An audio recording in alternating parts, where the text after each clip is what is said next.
Selamat datang di Erwin Tametompo Channel. Salam dari kami di Talaut, Tapal Batas Utara NKRI. Berikut ini misteri buku kecil LB Murdani yang dibongkar oleh Jenderal Kopassus. Isinya sangat mencengangkan.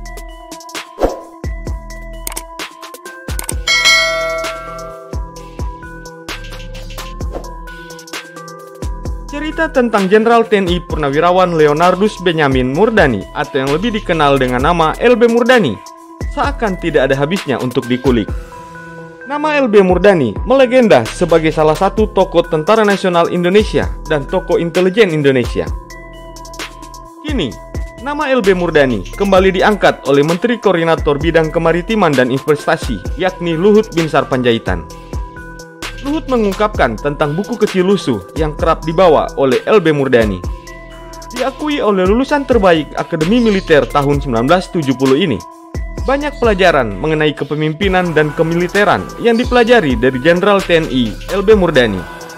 Karena itu pula, Luhut tertarik pada masalah intelijen, antara lain memelihara jaringan atau networking dengan berbagai tokoh di dunia.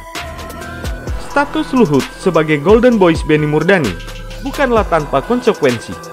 Banyak perwira lain atau seniornya yang menjadi iri atau tidak suka terhadap Luhut Binsar Panjaitan.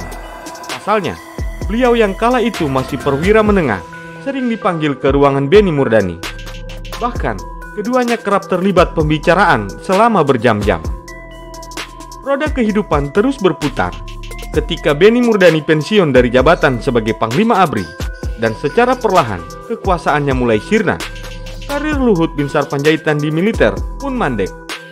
Luhut yang notabene adalah pemimpin pasukan anti-teror pertama di Indonesia, yakni Detasemen 81 atau Den 81 Kopassus, tidak kunjung mendapatkan jabatan bergengsi di lingkungan TNI.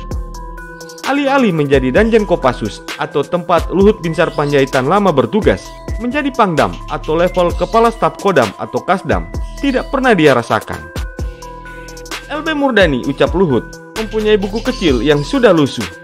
Apa isinya? Buku itu penuh dengan nama-nama tokoh penting dan nomor telepon hotline yang bisa dia hubungi 24 jam dalam sehari. Tulis Luhut Binsar Panjaitan dalam catatan pribadinya. Luhut Binsar Panjaitan semula mengisahkan kenangannya terhadap LB Murdani, sosok yang begitu ia kagumi. Denny berpangkat Letnan Jenderal kala itu dan menjabat sebagai Asintel Hankam ABRI.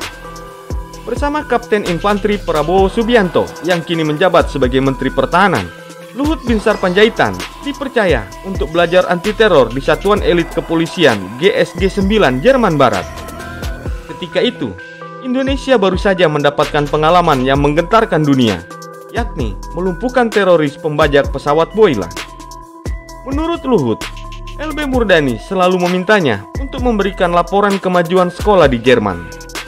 Tentara kelahiran Blora itu bahkan tak segan untuk bertanya tentang hal-hal yang sangat detail.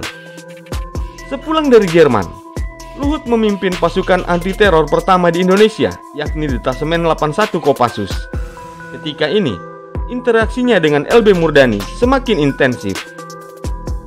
Saya sering dipanggil menghadap Pak Benny menghadap di kantornya, di Jalan Saharjo yang sekarang lokasinya menjadi Balai Prajurit TNI. Entah menanyakan pelatihan pasukan yang baru itu, atau yang lain-lain, kata Luhut dalam akun resmi media sosial miliknya.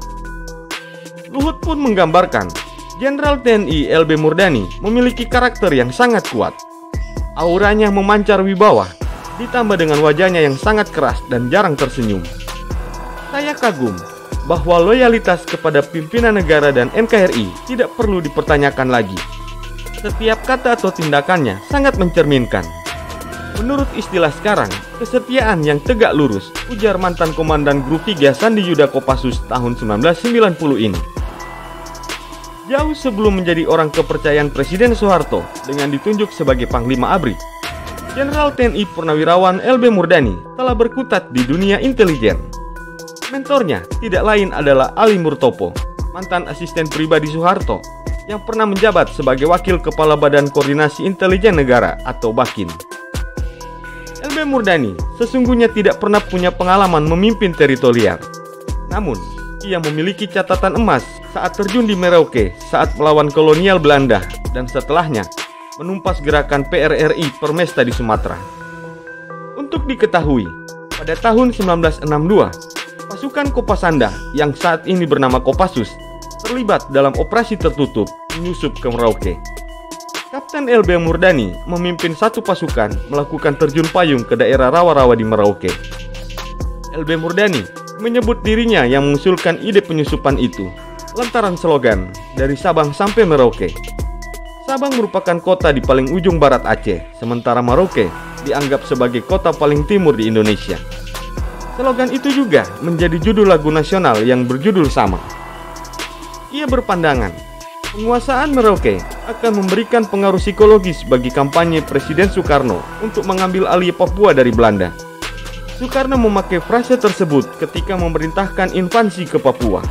Ungkap LB Murdani dalam buku Denny Murdani, Profil Prajurit Negarawan, tulisan Julius Spohr.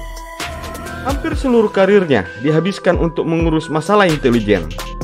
Setelah berselisih pendapat dengan Letjen Ahmad Yani, LB Murdani harus meninggalkan Korps Baret Merah kebanggaannya. Sejak itu pula, beliau menjadi perwira intelijen. Mula-mula, medan perangnya ialah Malaysia, kemudian Seoul, Korea Selatan, sebagaimana ditulis oleh A. Pambudi dalam buku Sintong dan Prabowo, dari kudeta LB Murdani hingga kudeta Prabowo. Setelah peristiwa malapetaka tanggal 15 Januari atau yang dikenal dengan nama Malari pada tahun 1974, Ali Murtopo memanggilnya ke Jakarta. LB Murdani diajak untuk menangani masalah-masalah intelijen Hankam. LB Murdani adalah generasi intelijen berikutnya yang dipercaya oleh Soeharto setelah Ali Murtopo dan Yoga Sugama. Jenderal Beni dan Murtopo sama-sama terlibat dalam CSIS, tulis Pambudi. Di antara tahun 1974 sampai tahun 1978, situasi negara agak tenang. Keputusan Presiden membubarkan lembaga ASPRI atau asisten pribadi direspon banyak kalangan sebagai itikat baik dan memperbaiki keadaan. Pada periode ini, terjadi konsolidasi ulang lembaga intelijen di bawah LB Murdani. Setelah drama pembajakan Woylah, nama Beni kian bersinar. Prajurit yang juga melambungkan namanya, yakni Sintong Panjaitan dan Subagio HS. Tetap di level elit, menurut Julius Spohr, Beni yang mendapatkan kredit yang sangat besar. LB Murdani setelah sekitar 3 tahun lebih menderita sakit, tutup usia di RSPAD Gatot Subroto, Jakarta Pusat pada tanggal 29 Agustus 2004. Usianya saat itu mencapai 72 tahun.